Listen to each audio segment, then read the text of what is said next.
welcome to The Shoreline, brought to you by Shores and Islands, Ohio, where finding your Lake Erie love is a sure thing. Thank you for joining us. I'm your host, Jill Bauer, PR Manager for Shores and Islands, Ohio. We bring you The Shoreline every week to give you the inside scoop on what's happening here in our island and coastal communities.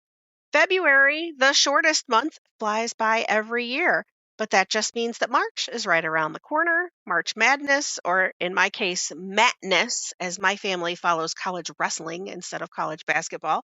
St. Patrick's Day, spring break is coming, and the vernal equinox will be here soon, signaling the spring season. But there are a few more events coming up in the meantime. If you're sick of winter weather, don't miss the Burning Snowman Fest this weekend in Port Clinton. Of course, you will have to brave a bit of that weather, as a lot of the events are outdoors, but there should be plenty of tents and warming stations, as well as some inside entertainment. It starts with the Family Freeze on Friday night, a kid-friendly version of the weekend events.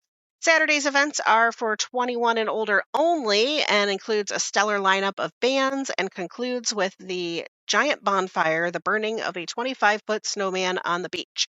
There's also a sports card and collectibles show at the Sandusky Mall this weekend. And then looking a bit ahead, don't miss Symphony Rocks, a special Pops concert with the Fireland Symphony featuring rock and roll tunes from Elvis, Michael Jackson, Billy Joel, and more. That concert is on Saturday, March 14th at Sawmill Creek Resort in Huron. Event details can be found under the Events tab at shoresandislands.com.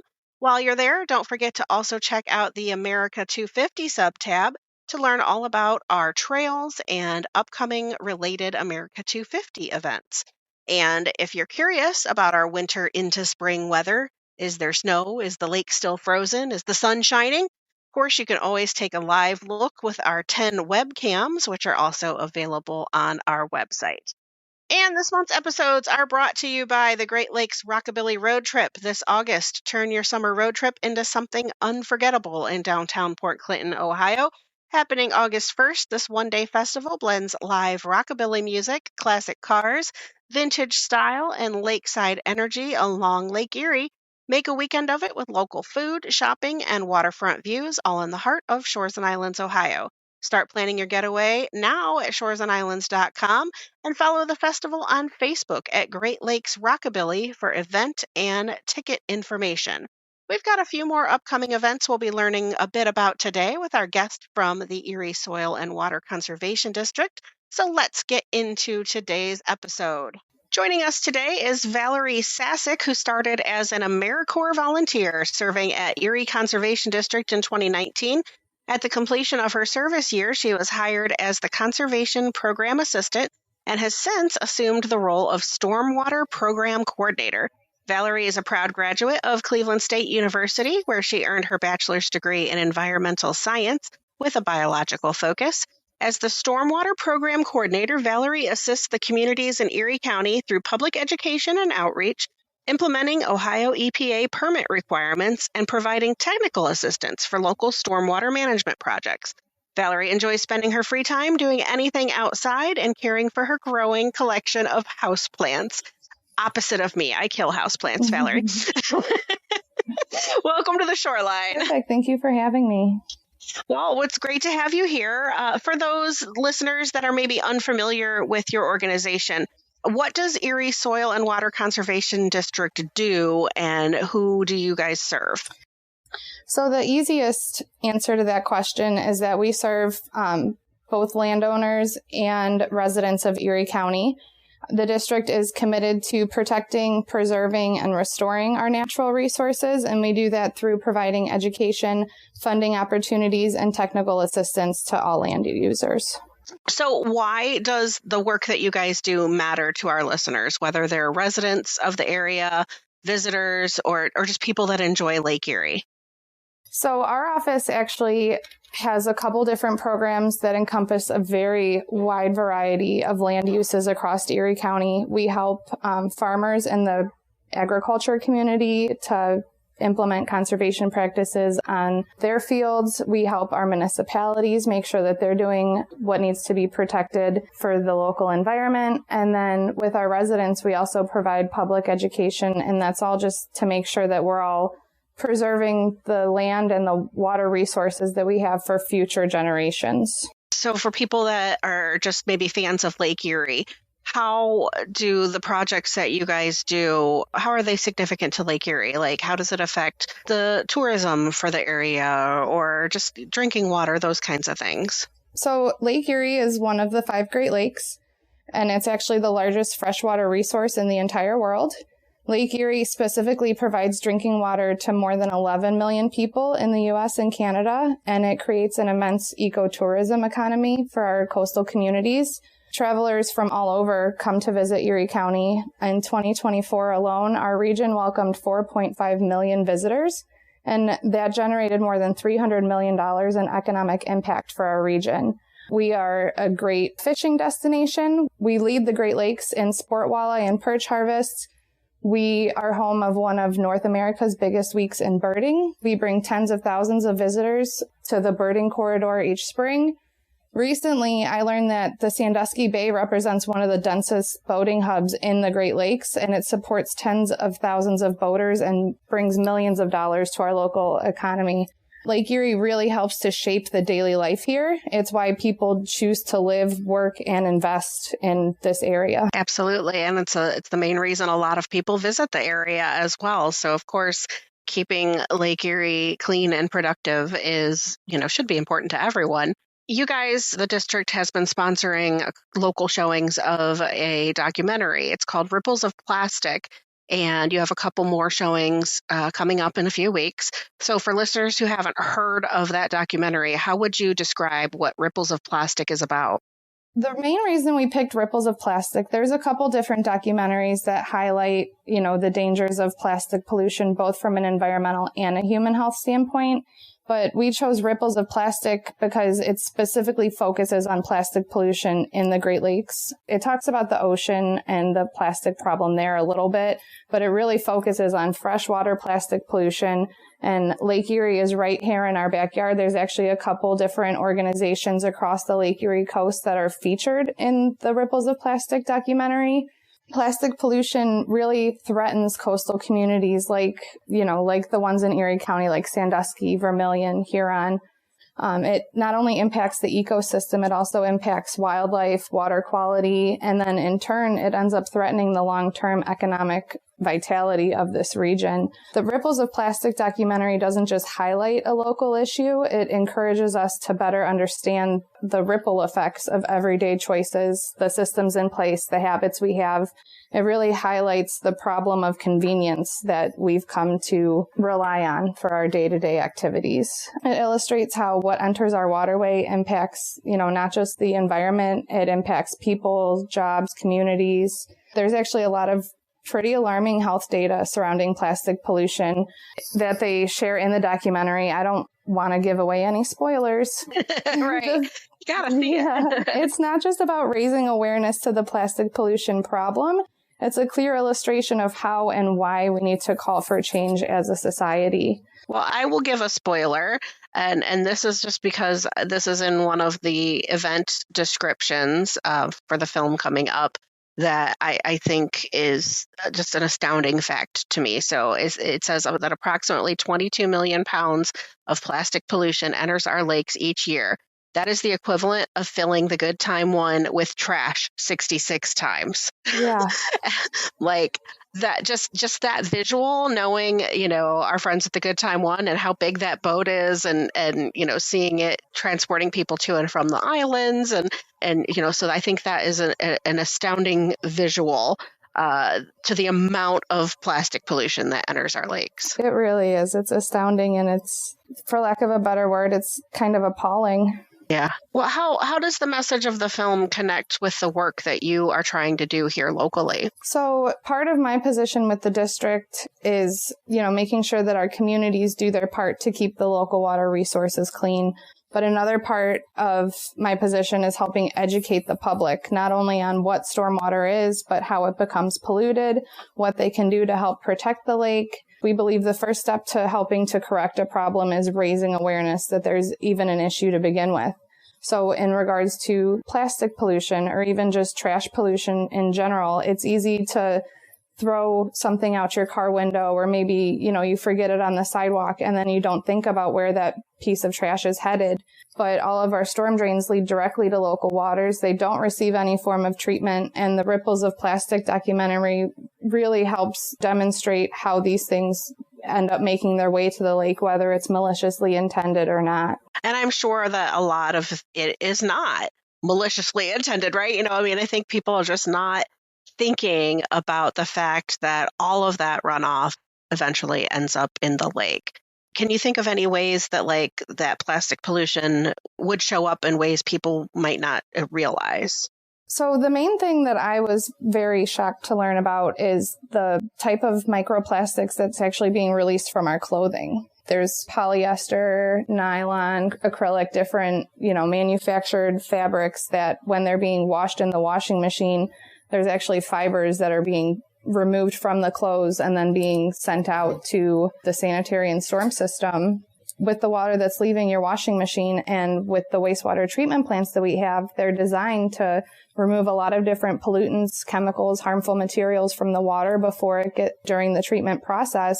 But with these microfibers, they're so small and there's no good way to effectively filter them out of the water. And so a big piece of the microplastic problem is fibers from people just washing. So what kind of solutions do you suggest then for that? Is it the material of the clothing that you're wearing, or the amount that you wash it, or how can people help, in their own little way? So fabric choice really is the main thing that you can do on an individual level. There's cottons, linens, wools. There's different blends that are more natural fibers that, they don't release as much when they're washed in the washing machine.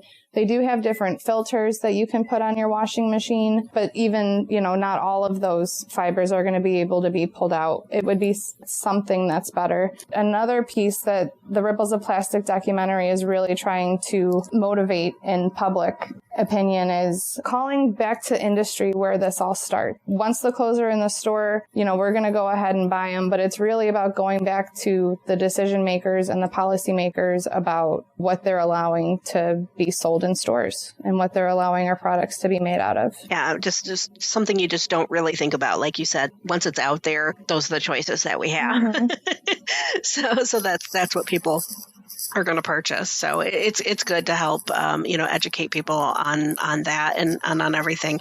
You talked a little bit about why Erie Soil and Water brought the Ripples of Plastic documentary to our community.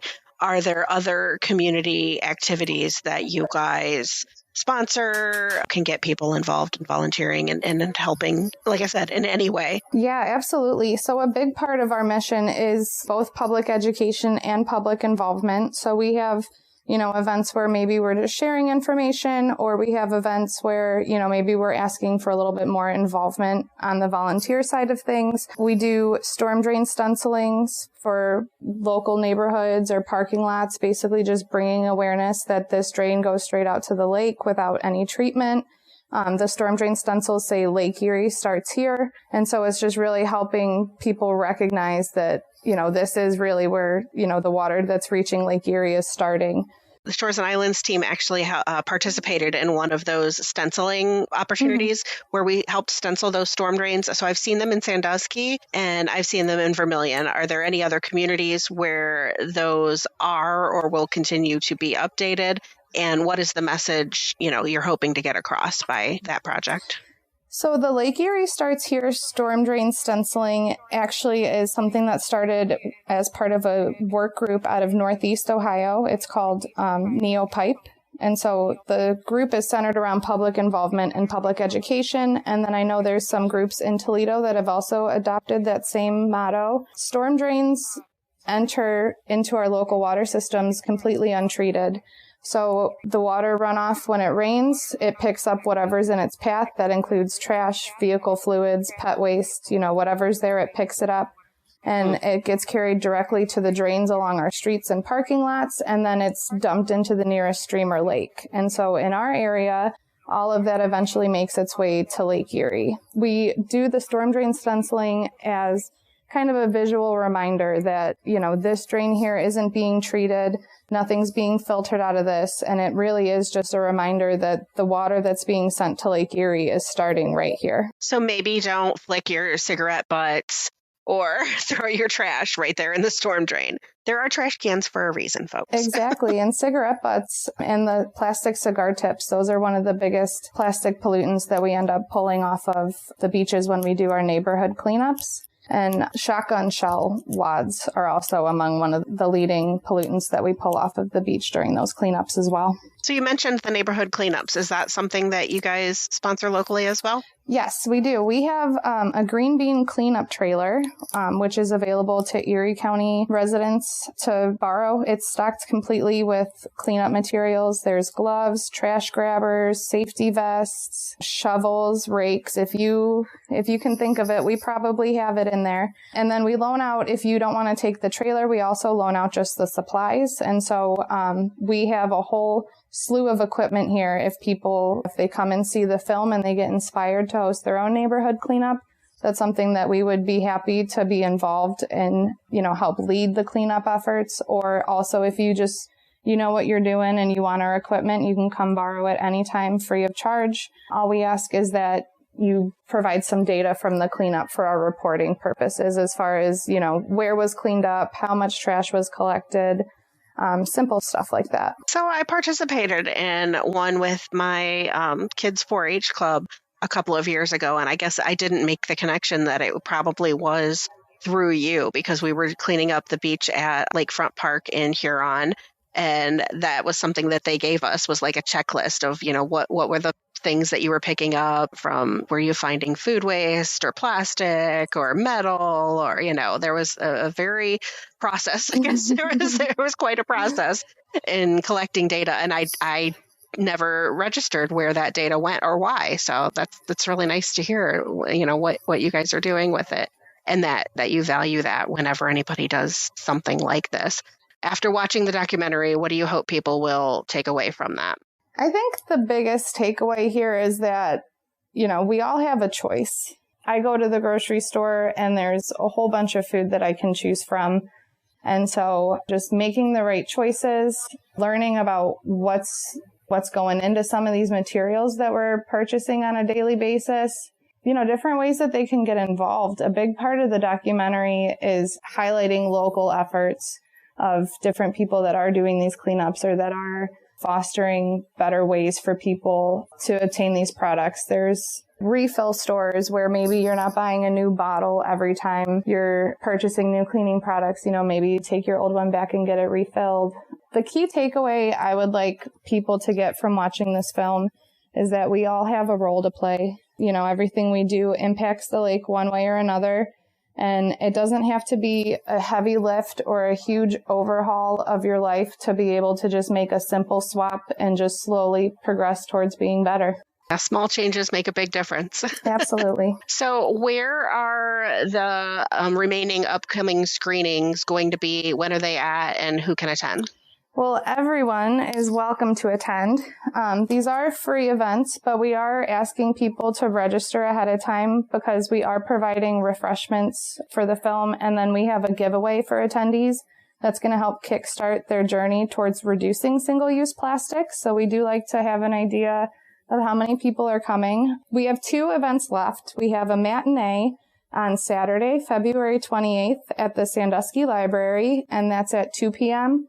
And then we have an evening showing on Tuesday, March 3rd at the Ritter Public Library in Vermilion, and that will start at 6 p.m. That's awesome. Do you have any partner organizations that you guys, work with that you want to recognize and how do those partnerships help you guys with your mission? Oh, absolutely. We always say that partners are the strength of the district. We try to utilize, as many organizations as we can. We're all very like-minded missions and we're centered around protecting the environment, encouraging economic growth. We want to educate the public and help foster better resource conservation throughout all of our communities. So for this showing, we have the Greater Sandusky Partnership, They were our principal sponsor for purchasing the licensing films. Erie County Solid Waste District, they've been very involved. They kind of head up the recycling efforts in Erie County.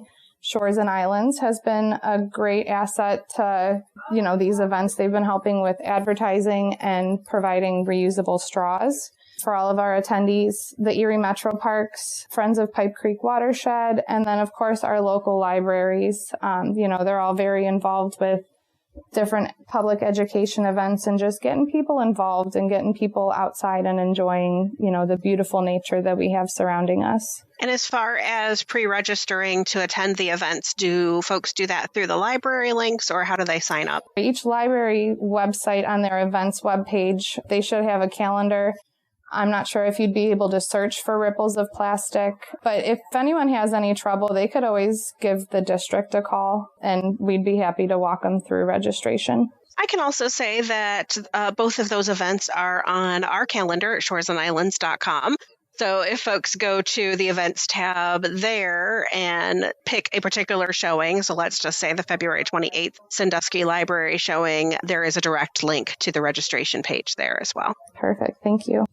Is there anything else that you wanted to share with us today about any upcoming projects, your mission, anything else regarding the film? Just that we're really excited to bring this opportunity to Erie County. There's been a lot of interest in trying to get it into, maybe some other organizations or especially into the schools for some of the youth to be able to see it.